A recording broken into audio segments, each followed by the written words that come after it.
छत्रपती शिवाजी महाराज की जय। महाराजांची कीर्ती बेफाम भल्या भल्याला फुटला खाम याला तोड खालेली सेवे दरबारी कुस्ती बेगम।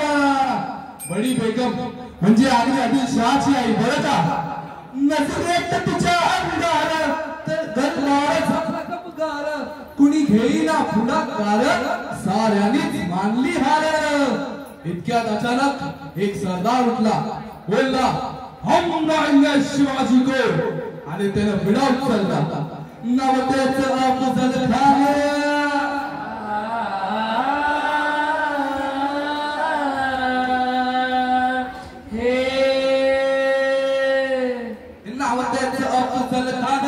जीता जागता जणू सैतान खान बोलला छाती ठोकून शिवबाला टाकतो चिरडून मरहबा सुभान अल्लाह।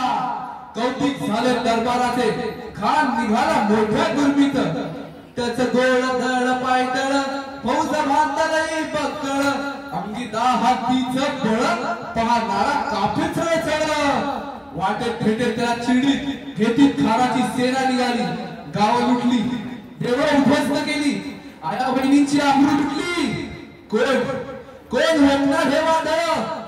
आता शिवबाचं काही खरं नाही इकडे निजाम तिकडे मोगल पलीकडे इंग्रज जो तो हेच म्हणू लागला राजाची सेना मुठभर खानाला कसा ठोकणार काय लढवावा हुंदर चिंतत पंत सरदार। पण आई जिजाऊ काय म्हणाल्या शिवबा केवळ आमचा पुत्र नाही तर अवघ्या मराठी जनांचा स्वाभिमान आहे। या मातेने आपला पुत्र गमावला तरी 72 पण तू भयानपणे पळून जाऊन या मराठी मुलकाचा स्वाभिमान गमावता कामा नये। अशा वाघिणीचा ते छावा गनिमाला कसा ठेचावा डोक्यात गनिमी कावा भेटीचा धाडला सांगावा। प्रतापगडावर आमने सामने भेटीचा सांगावा खानानं हसत हसत कबूल केला। दिवस ठरला आणि ठरल्याप्रमाणे प्रतापगडच्या पायथ्याशी खान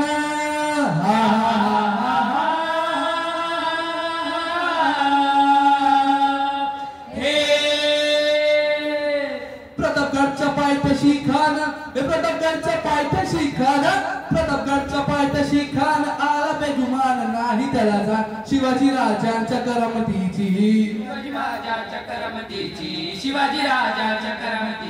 आणि त्यास नाही जाणीव शक्तीची आणि करील काही कल्पना युक्तीची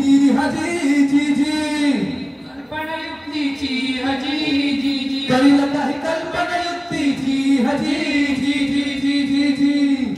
खानाच्या भेटीसाठी महाराजांने एक शानदार शामियाना उभा केला होता। भेटीसाठी छान उभारीला नक्षीदार शामियान्याला आणि अशा शामियानात खान दौलत डुलत आला सय्यद बंड त्यांच्या संगतीला शिवबाच्या संगती महाला जीवा महाराज नावाचा डोंबारी होता। अहो घंट्यातला होता जीवा म्हणून वाचला शिवबाच्या संगती महाला राजाला पाहून खान म्हणतो कसा आओ शिवाजी आओ हमारे गले लग जाओ